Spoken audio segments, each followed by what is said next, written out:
The Turbulent History of Texas. Consider this fact: the history of Texas is part of the history of Mexico. Mexico won its independence from Spain in 1821, but before this, the Spanish Empire was a sprawling territory extending from Central America to lands that are now the following states: Texas, New Mexico, Arizona, California, and parts of Utah, Colorado, and Nevada. When Mexico won its independence, all of this territory became part of the new nation of Mexico.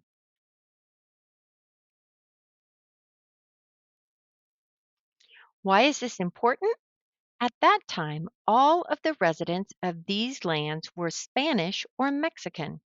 Their language and culture prospered in Old Mexico. Among cities and towns, Spanish names dominated. These included San Diego, Los Angeles, San Francisco, El Paso, and San Antonio. This is the history of our nation's Southwest. Soon it would experience a complete upheaval, and it all began with Texas.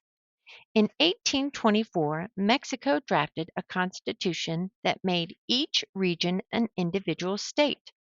Back then, what is now Texas was the state of Coahuila. An American named Stephen Austin worked with the Mexican government on a key plan in return for being allowed to settle in Coahuila. Americans would become Mexican citizens. Immigration flourished as people flooded the state. By the end of the 1820s, 25,000 Americans lived in Texas. The original population of 4,000 Spanish speaking Mexicans was overwhelmed.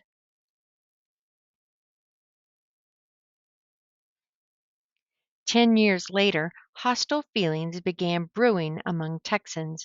This anger began as people became acquainted with Mexico's new president, Antonio Lopez de Santa Anna. This leader wanted the central government to have more control over Mexican states.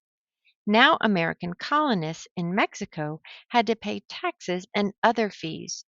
When Santa Anna began regulating immigration, Americans' Southwest movement went into decline, but rebellion was on the rise.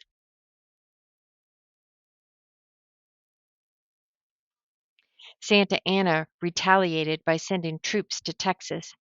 American immigrants he acknowledged were threatening Mexico's language and culture. What happened next? Well, remember the Alamo? The historic battle occurred when about 180 men holed up at the Alamo in San Antonio. Santa Anna's forces numbered 4,000. Although all 180 men died that day, their stand sparked the growing resistance. Soon, Mexico's forces were defeated and Santa Anna himself held captive. In return for his life, he agreed to grant Texas independence. However, this act was never ratified or made official by the Mexican Congress. The battle for control of Texas raged for another decade. In 1846, Texas was annexed by the United States of America, sparking the Mexican American War. America's victory gained it the state of Texas and other southwestern lands. For Texans, this change would touch every part of their lives.